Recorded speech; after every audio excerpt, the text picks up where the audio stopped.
Welcome to the College Success Center. This video provides strategies for returning and adult learners.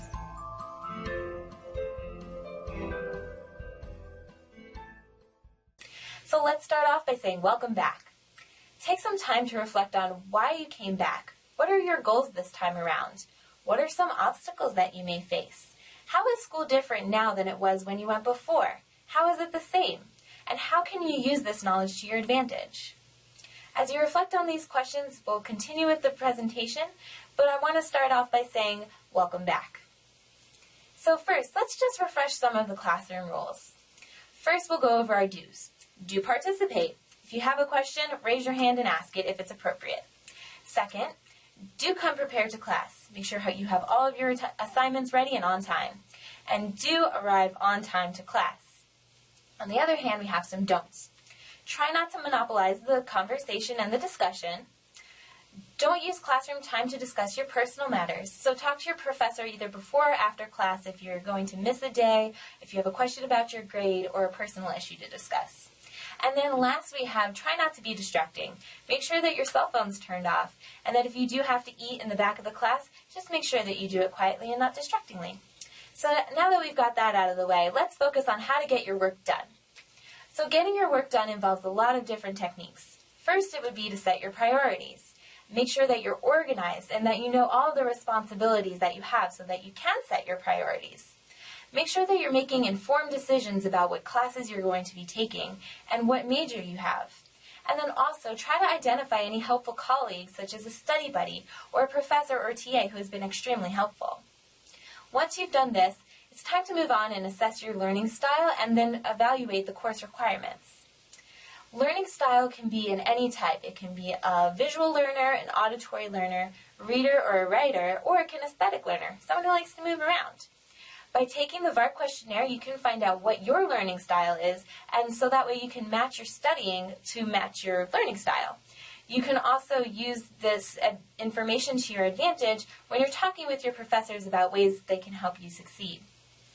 And then also, when you're picking out which courses you're going to be taking, make sure that you read the syllabus. The syllabus has a lot of important information such as dates, topics, the grading scale, and the expectations they have of you. It's important to know what the expectations are because they might require you to meet outside of class, there might be field trips, there might be a lot of heavy reading. Maybe you'll have papers due right after a long holiday break. And do you even have those holidays off? So make sure that you're reading the syllabus so that you know exactly what's expected of you. Once you've done that, you're on your way to finding great time management. First, be realistic with your goals. Make sure that they are actually achievable. Try to build in safe time for yourself. For example, during a certain time of the day, you may not be interrupted by anyone or anything, and that's your time to study and do your homework. Try to keep a planner. That way you can keep all of the information that you need to know, all of the dates and assignments in one place so you know what to expect throughout the week. Try to find a space for yourself as well, so you have a safe place and a safe time for you to do your homework and your studying. Try to remember the bigger picture.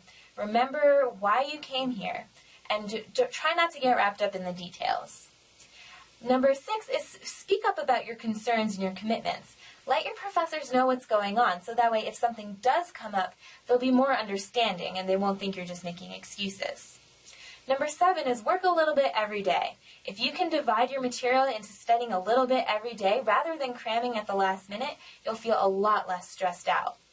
Try to make a checklist every week, and you can do that by keeping your planner. Learn to say no to some extracurricular activities. Sometimes you'll have to turn down a friend or turn down an event because you do have to make time for studying, and that's just something we have to adjust to.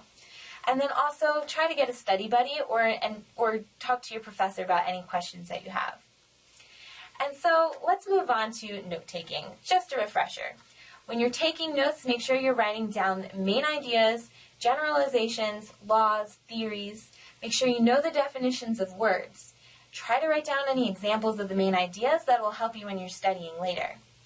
Write down any important questions that are presented about the topic. And then write down important names and dates, places, and events that will be crucial to your understanding the main topic.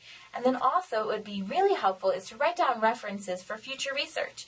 You may find that you have to write a paper on the topic, and if you wrote the reference down, you're already one step ahead. And then lastly, we have 6 tips for managing your stress. Identify a source of comfort for yourself and try relaxation techniques.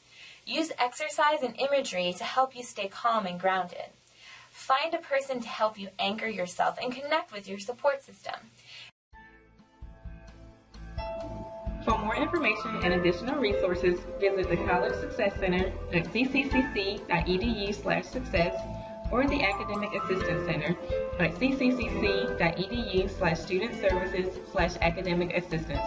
We look forward to serving you, and best wishes at CCCC.